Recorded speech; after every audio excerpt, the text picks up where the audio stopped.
उसी तरह एक शहर से काफिला गुजरने लगा। एक नाबीना भिखारी खड़ा था, उसके साथ एक बच्चा था। उसने ढोल की आवाज सुनी, उसने कहा लगता है कोई बारात आ रही है, लगता है बारात आ रही है। का ढोल अगर आगे आ जाए और दूल्हा मेरे पास से गुजरे इशारा कर देना। कहा क्यों? का जब इशारा करेगा मैं समझ जाऊंगा दूल्हा आ गया, उसके बाद भीख मांगूंगा। हमारा भी उसूल है जब दूल्हा सज के चले, चार यार साथ चल रहे हो और फिर दूल्हा के यारों से कोई भीख मांगे तो यार जेबें खाली कर देते हैं। उसने कहा दूल्हा पास आए तो भीख मांगूंगा। उसे पता नहीं था, जैसी सबसे आगे ढोल बजाने वाले नए कपड़ों में, महंगे कपड़ों में थे। बच्चे ने कहा अब्बा लगता है बारात बढ़ी है। कहा क्यों? कहा कीमती कपड़े हैं और ढोल भी शान वाले हैं, लगता दूल्हा भी शान वाला होगा। बुड्ढा खुश कहा जब दूल्हा आए तो बताना।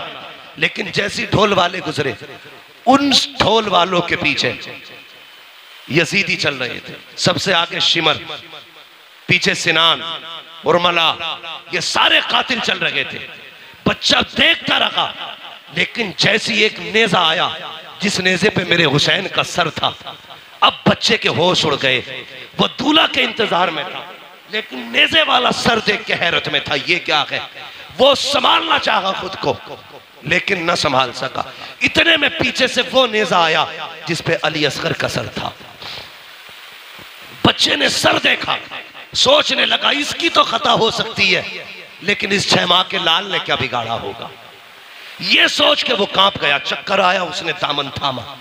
जैसी दामन थामा, बूढ़े ने समझा शायद दूल्हा आ गया है, सवारी गुजरने वाली है। उसने खुद को संभाला। इतने में सर आगे गुजरे, अल्लाह अकबर, सैयदा ज़ैनब की सवारी गुजर रही थी। साहिल कहता है ओ काफिले वालों, ओ दूल्हा बारात वालों, अली की खैरात दो, नबी की खैरात दो। जैसे इतना जुमला सुना है, मैंने कहा बेटी बेटी होती है। आज कई दिन के बाद बेटी ने बाप का नाम सुना था। कहती फिजा अम्मी कहा क्या, जरा इससे कहो तो सही। आज कई दिन के बाद हमने अपने बाप अली का नाम सुना है, इससे कह दो एक बार और अली का नाम ले दे। आप कहती फिर से अली का नाम ले। उसने फिर कहा अली की खैरात दो। फिर बेटी ने कहा इससे कहो एक बार और अली का नाम ले। उसने कहा अली की खैरात दो, नबी की खैरात दो। आपने कहा इससे पूछो तो सही ये अली को जानता है क्या। उसने कहा मैंने देखा तो नहीं है, कभी मिला तो नहीं हो, लेकिन इतना जानता हूं जिससे अली राजी हो जाता है उससे नबी राजी हो जाता है, जिससे नबी राजी हो जाता है उससे खुदा राजी हो जाता है।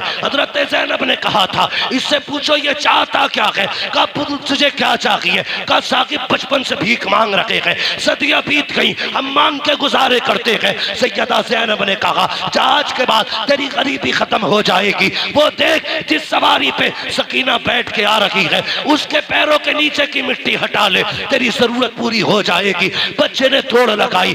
वो सवारी जिस पे अली की सकीना जा रही है उसके नीचे की मिट्टी हटाई, पैरों की, सोने का ढेर निकल आया। कहता अब्बा जी काम हो गया है। कहा क्या हुआ। कहा ये जो कैदी गए हैं इन्होंने पता बताया था मिट्टी हटाओ मिल जाएगा। कहा मिट्टी हटाई है, मिल गया। कहा क्या मिला है। कहा सोने का ढेर निकल आया है। उसने कहा ठुकरा दे इसे सोने को। कहा फिर। कहा वहां लेके चल जहां ये कैदी गए हैं। कहा क्यों। कहा तू नहीं जानता है ये जो कैदी गुजर के गए हैं कोई आम कैदी नहीं है, या तो अली की बेटी गई है या नबी की बेटी गुजर के जा रही है। नारे तकबीर, नारे रिसालत, उलमाए अहले सुन्नत, मसलके आला हजरत, शहीद आजम कॉन्फ्रेंस, मुफ्ती हम्माद साहिब क़िबला।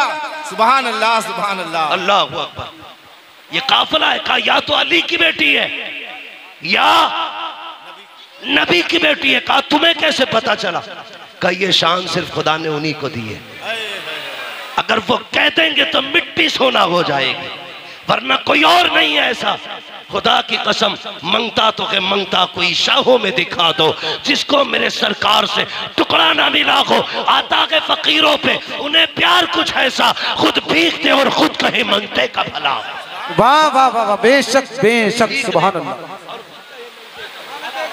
अब सुने, ये कैदी अपनी मर्जी के थे, किसी की बेड़ियों के कैदी नहीं थे, किसी की बेड़ियों के कैदी नहीं थे। हजरत इमाम ज़ैनुल आबिदीन के गले में जो तोक डाला गया था इतना वजनी था कि आप उसके वजन से इतने झुक गए थे जितना नमाजी रुकू में झुका करता है।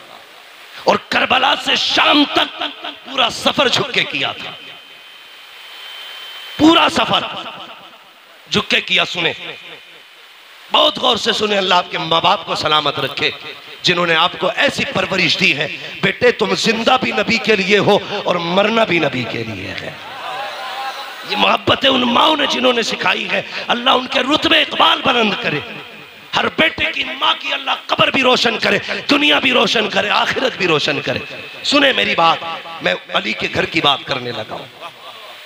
कैदी चल रहे ना, तवज्जो है, कैदी चल रहे, मैं शान सुना रहा हूं। कैदी चलते रह गए, एक खातून रास्ते में खड़ी है, दामन में यूं उसके कुछ है। सबसे आगे अमर इब्ने साद था। उसने कहा अमर से, इतना बड़ा काफिला है, क्या तू डॉक्टर है? सुने, तवज्जो है ना, आप बारिश को देख रहे हैं कि मुझे देख रहे हैं? चले आगे, ये शान वालों का तज़किरा है। बेअदब गुस्ताख नजदीको सुना दे ए हसन, यूं कहा करते हैं सुन्नी दास्तान अहले बैत। तवज्जो है ना सारे लोगों की? आके खातून ने कहा कोई तुम में डॉक्टर है? सुने बहुत गौर से, कहा क्यों? कहा मेरा बेटा बीमार है, अगर डॉक्टर गए तो मेरे बेटे का इलाज करें। उसने हंस के कहा मजाक के तौर पे, अमर इब्ने साद ने, मैं तो डॉक्टर नहीं हूं, ये जो पेड़ियों में जकड़ के आ रहा है ये डॉक्टर है। किसे? इमाम ज़ैनुल आबिदीन की। वो बूढ़ी आई आके कहने लगी वो बेगुनाह कैदी तू डॉक्टर है? अब सुने उस कैदी का जवाब, मुस्कुरा के कहते माँ मैं भी तबीब, मेरा बाप भी तबीब, मेरा घराना तबीब होगा। उसने इसलिए कहा था मजाक बने, लेकिन नहीं जानता था मरीज़े दर्द इसिया पंजतन के दर्द से मिलती है। जमाने में यही मशहूर है दारुश शिफा वाले, हाँ ते जिनके तलवों का थोबन है आबे हयात, है वो जाने मसीहा हमारा नबी, है वो जाने मसीहा हमारा नबी, है वो जाने मसीहा हमारा नबी, सारे बरेली वाले बोले है वो जाने मसीहा नबी, हमारा नबी। का मैं डॉक्टर, मेरा बाप भी डॉक्टर, मेरा दादा भी डॉक्टर, मेरा घराना डॉक्टरों का।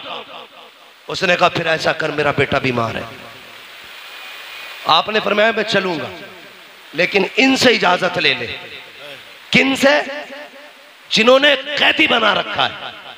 बूढ़ी जाके कहने लगी जरा इसे आजाद कर। उसने कहा क्या देगी? उसने कहा 7 बेटियों का जेवर है, एक बेटा है 7 बेटी है, सारा सोना ले ले, मेरा बेटा बचा ले। 7 बेटियों का जेवर दे दिया। बहन बहन होती है, अगर कोई भाई के बदले में जान मांग लेना, बहनें जान निछावर कर देंगी। बेशक, बस इतना कहते ये बच जाएगा, बहनें जान दे देंगी। अजीब रिश्ता होता है, मैंने देखा है। भाई पैदा ना हो, सजदे में गिर के भाई की पैदाइश की बहनें दुआएं करती हैं। अगर भाई पैदा हो जाए तो माँ बन के बहनें पाला करती हैं। जवान हो जाए उसके सेहरे के ख्वाब बहनें देखा करती हैं। दुआ करो किसी बहन के सामने भाई का जनाजा ना उठे। मैंने यहाँ तक देखा है भाई जनाजे में होते हैं उनको दूल्हा बहनें बनाया करती हैं। ये रिश्ते होते हैं भाई बहन के। उसने कहा 7 बेटियों का जेवर है, सारा ही ले आई हूँ। उसने सारा जेवर ले लिया और चाबी फेंक के कहने लगा देख अगर ये बगावत न की होती, ये दिन न देखे होते, आपको जलाल आया, हैदरी लहजा आया आपकी जबान पे। कहने लगे खबरदार, तुझे क्या लगता है तेरी बेड़ियों ने कैदी बना रखा है? फरमाया पकड़ अपनी चाबी। कहा ऐसे कैसे आजाद हो जाओगे? आपने बिस्मिल्लाह पढ़ के हथकड़ी की तरफ देखा, फूट के पानी की तरफ बह जाती है। बेड़ियों की तरफ देखा, पानी की तरफ बह गई। गले के तोक को हाथ लगाया, पानियों की तरफ बह गया। लोग कहते कहते हैं ये कैसे हो सकता है? मैं कहता हूँ उठा कुरान, हजरत सुलेमान अलैहिस्सलाम सोने को हाथ लगाते थे तो पानी की तरह मुलायम हो जाता था। मुफस्सिरीन कहते हैं ये कैसे मोम होता था? का जब हुजूर का नाम लेते थे तो लोहा पानी की तरह मोम हो जाता था, जिधर चाहते मोड़ देते। मैंने कहा सुलेमान जैसा पैगंबर अगर हुजूर का नाम ले तो लोहा पानी बन सकता है। अली का बेटा नबी का शहजादा उनका नाम ले तो लोहा पानी क्यों नहीं बन सकता? बेशक बेशक सुभान अल्लाह सुभान अल्लाह। आपने सब चीज को पिघला दिया और चले किधर? उधर जिधर बुढ़िया लेके जा रही थी।